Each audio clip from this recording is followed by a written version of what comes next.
Exchange Council. I'll talk more about them later.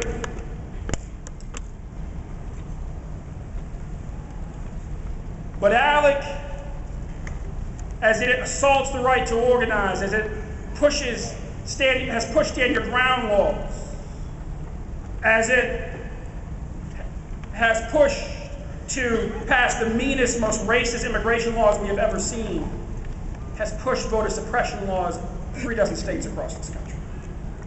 One greases the skids for the other.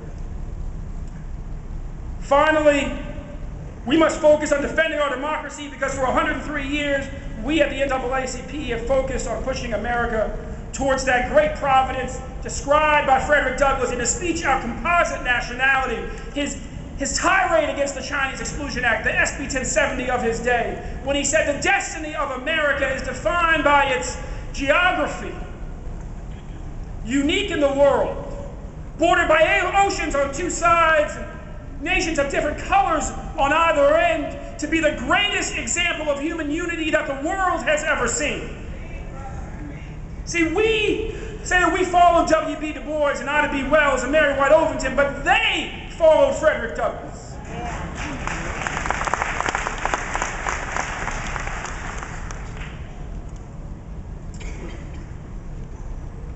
Let us make this clear. Let us make sure that each of us understand what our ancestors like Frederick Douglass understood.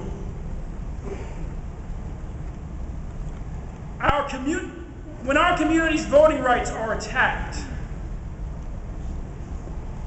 as the voting populace becomes browner and blacker, when we see the forces of regression seeking to push immigrants of color out of the country, as the country becomes browner and blacker, this is the flip side of the strategy by the would-be oligarchs in this country to buy our democracy wholesale. Because they understand that the great coalition for justice in this country has always been people of color and poor white folks and people of good conscience of all colors. And they cannot defeat us democratically.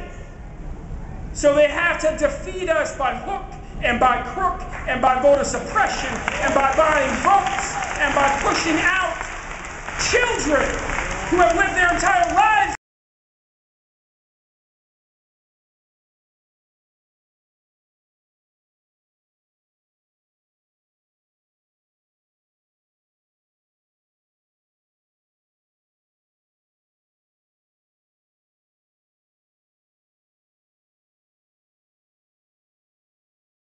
of epic proportions. You see, the sad reality is that if we simply accept things as they